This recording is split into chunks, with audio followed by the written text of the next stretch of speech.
let's say, hey, I submitted the resume. I beat the algorithm. Potential employer looks at the resume. Okay, it crosses all the T's, dots all the I's. The keywords on the resume match the keywords on the job description. Now it's time for the interview. During the interview, in the eyes of the prospective employer, what are trigger words, keywords, attire, and or behaviors they look for before they decide to hire you? Sure. So let's start with the first impression, because this is obviously where you're going to make an impression on a company. Mm-hmm. Now, remember, you're walking in, you're trying to sell yourself to the company, and you're also trying to figure out if this is a job for you. The first thing that's ever going to happen is you're going to walk through the door and they're going to look at you. And obviously, we're in a time where not too many people like to say it, but it's true. First impression is key, and your attire matters. And I always say that it's never too bad. It's not a bad thing to overdress. Dress to impress, but also dress professional. You don't want to wear a tuxedo to an interview, but you also don't want to wear shorts and sandals. You know what I mean? I usually wear a suit and a tie. I usually wear either black as a male, black or tan, black, tan, or brown, like the tannish brown color. And a blue tie is usually a blue or black tie. I would try to keep it to blue. Red says, some other things. Red associates. Red's power right there. Right. And then obviously khaki pants or the suit pants that it came with, and then brown or black shoes for male. And then for women, I can't speak too much on women, but I have interviewed women. You want to make sure you're as professional as you could possibly be. And, typically, since we're in this type of environment, you don't want to wear revealing attire. You know what I mean? So a nice button-down shirt, black, tan, khaki pants, high heels or flats. Nowadays, I start to see more of the flats. I think they're kind of in style for women, but either one is good. Okay. The second thing you want to do is make sure you're greeting them as a human being. So first of all, you want to introduce yourself as nice, clear, hey, my name is Dan Lacorazza, and give out a handshake. And make sure your handshake is firm. I'm sure people have heard how to approach a handshake. Right. And just make sure it's firm enough, not limp. It shows that, hey, I'm here and I'm ready to be confident and work. And that's the next thing is you got to walk in there with confidence, right? A huge part of interviews, and we can get into this later, is to walk in there with confidence. I always say to everyone going to an interview, say you're walking in with the hiring sign and say, I'm your man or I'm your woman. And you hand it to them and you approach it as such. Then we get into the interview. And the first thing I always say when you're actually sitting down is you're going to start with human to human conversation, right? We're all human beings here.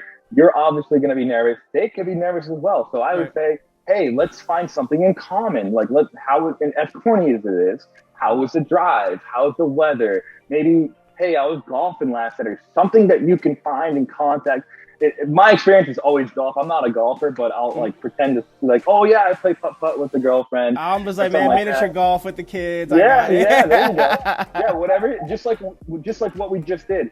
You want to find something in common that brings us both down to the same page, and then get in the interview. So in corporate, there's all types of interviews, but typically an interview will go as such as they'll ask questions to pertain to what's called the STAR method. I don't know if you've ever heard of it. No. But the STAR method stands for situation, task, action, and results. Okay. And they may not call it the STAR method, but they're looking for answers as such. And the reason why they do it is because you can give a very clear result on the spot.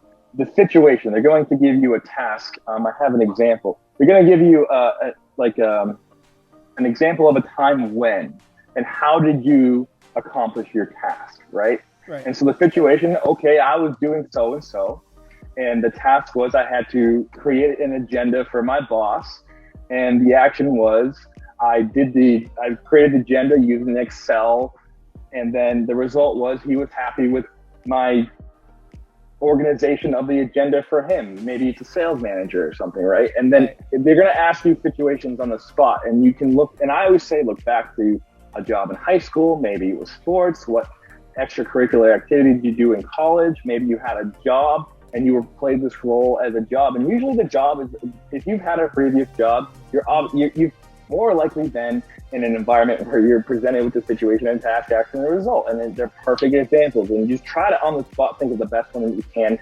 It's hard. And I always say this when I'm interviewing an interviewee, Take your time. I can repeat the question. It's not a time thing, but this is how they're going to rank you. And now STAR method, usually, and I've been in multiple companies that we rank the employee based off the questions. We want to answer it nice and clear. And the most important thing about the STAR method is that you give a very clear result.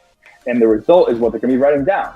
And they're going to rank you. Usually it's between a 1 through 5 or 1 through 10 system. Okay. And at the end, it's going to equal a value. And then they rank the candidates.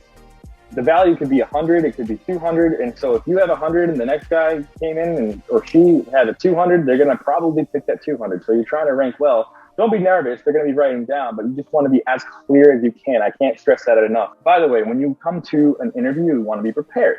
I usually come with a little notebook, like a briefcase notebook. You can open it up. It looks professional. I always have a pen. I always have a notepad. I always have at least 5 resumes, and I hand it out anyways. They usually come prepared. The interviewers, they'll come prepared with the resumes, but just in case, make sure you have them, because this is. But it also shows you come prepared too by doing that. Exactly. And then some other things to come prepared with as well is questions to ask in the interview. You're asking the interview or the company questions. So let's get into this.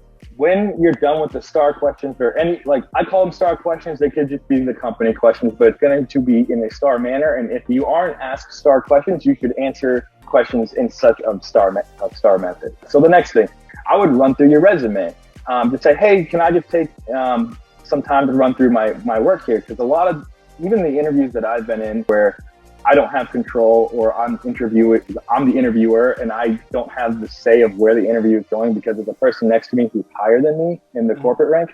I always say, like, hey, let's give the interviewer or interviewee time to talk about themselves. That isn't just our questions, because usually it's prepared by HR, and you have people who come through the interview who aren't totally prepared. Sometimes they are. They're just trying to go through all the candidates, right? Mm-hmm. So, hey, let's make this personal. This is my resume. This is why I do what I do. This is my work experience, and then I always say the accomplishments that you've listed on your resume is a really good talking point to give to the company. And this is going to serve you better than the person who hasn't done this. And right. Why are you so good? Well, I accomplished all these things. I'm not telling you what I did.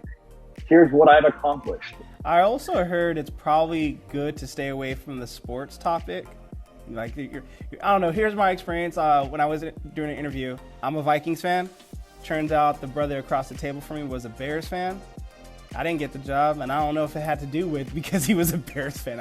You want to stay away from controversial topics, so you don't want to bring up like, hey, I'm a Democrat or Republican, and I like to be involved in these, or I like the Patriots versus the Vikings. You can just say, I like to play football in my spare time. Like, these are your interests. Like, what do you like to do? Yes.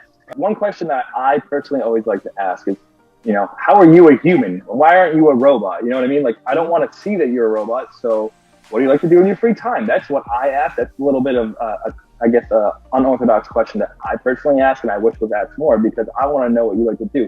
Is there any more common interests that I can carry this conversation on? Because it gives me a little bit more of an insight into the person's life. Like, oh, they like golf, or they like the gym. And if they like the gym person, I'm like, oh, this is a guy, because I know what the values of the gym bring. Yeah, so just don't bench press the HR person. I think we're good. don't do that. This is very important. At the end of an interview, they usually say, hey, do you have any questions for us? And I would say never, ever, ever say no. No, you got to ask them something. Yeah.